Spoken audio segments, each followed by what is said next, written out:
Okay, today we're going to be starting a new project. We're going to be talking about this artist named Jim Dine.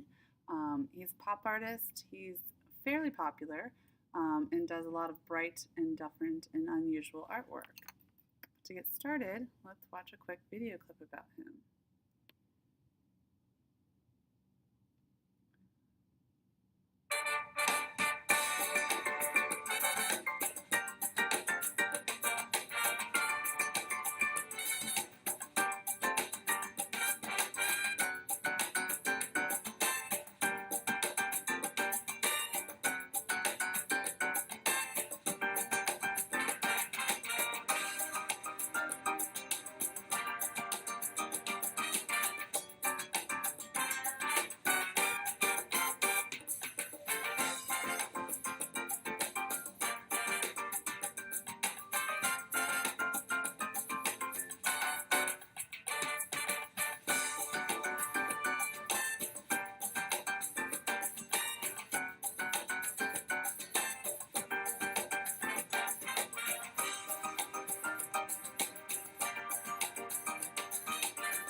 Okay, oops, oh, I'm sorry.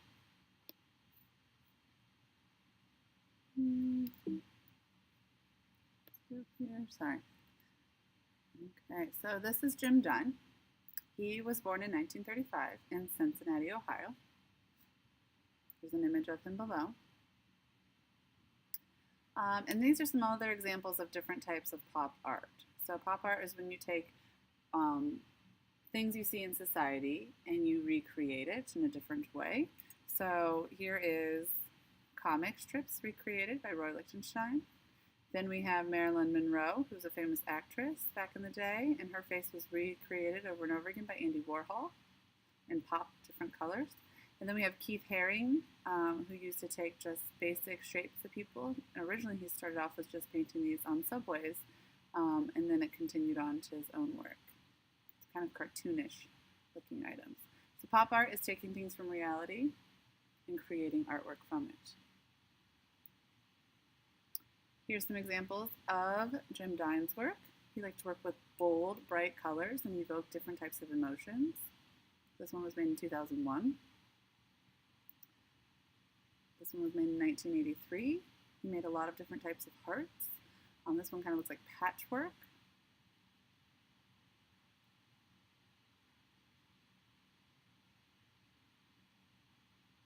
He also made sculptures. Oh, sorry, this one was just hearts. This one was made in 1970 or 1935 and then recreated again in 1970. So each one of these hearts kind of evokes just a different emotion with this water drab in the background as well. Another one that resembles patchwork. So they have different meanings to one another. And then here's some of his sculptures. Here's a watercolor by him. Watch that video later.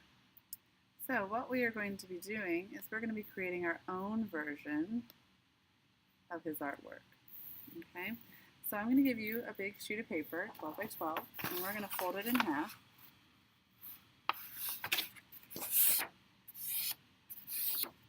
Okay, and then open back up, and then fold it the other way.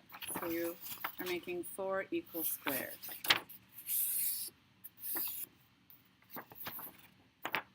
Okay, my name and team is going to go on the back. And then I'm going to flip it over. And each one of the squares here, I'm going to draw a heart. Okay, so I'm going to go curved out and down to a point, curve out and down to a point. Doesn't have to be perfect, okay, but it should take up the majority of the square. It can all be a little different.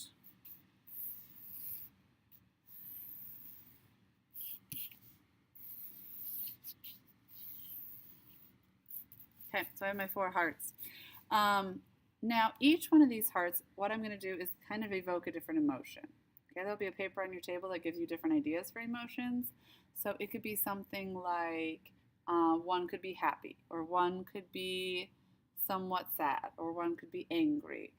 So different things like that. So I'm going to use oil pastels here to kind of evoke that and kind of showcase what that means. So if I wanted to do something that was happy, maybe I press hard with my oil pastels. They're kind of greasy like crayons. And I'm going to just kind of, maybe I outline the heart with red. And then I can go in here and I can blend it.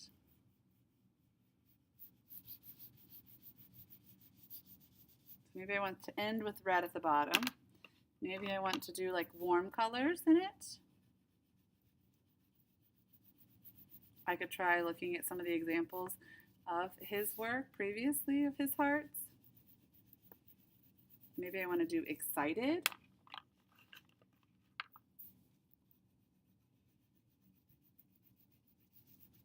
So I don't want to fill in all the little white spots. I can blend if I want to, but we will be painting these, watercoloring it over top of it. So I can blend certain areas. So if I'm blending my yellow and my red together, I'm going to get like an orangish tone. Okay. Even go back in here and add more red if I want to. It's kind of up to you what you would like to do with these hearts.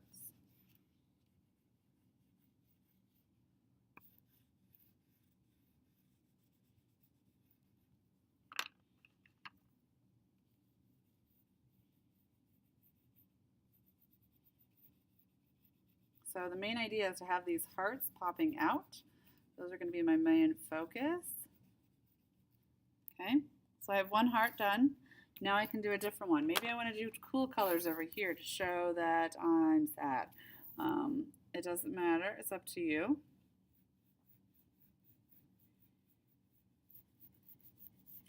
But I'm showing this depth here.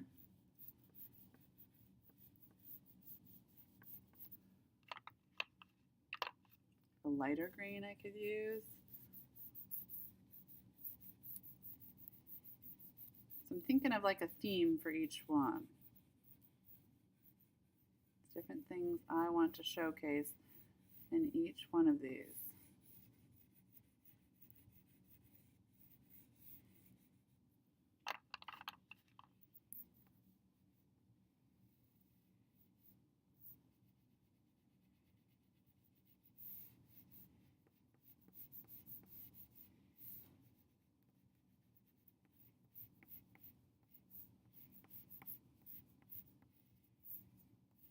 This pencil mark is still showing up. Okay, so I don't have to color the whole thing in. I can give a little separation because when we go over to paint it later, I'm going to fill in all those little nooks and crannies with the paint. So eventually, our final product will look something similar to this. Okay, so it's bright, it's evoking emotion. I'm showing those different areas, but my hearts are the main focus in that. Okay. Your goal is to get at least 2 of the hearts created down today. Next week we'll move on to the other ones. If you're good to go to the third one, that is fine as well.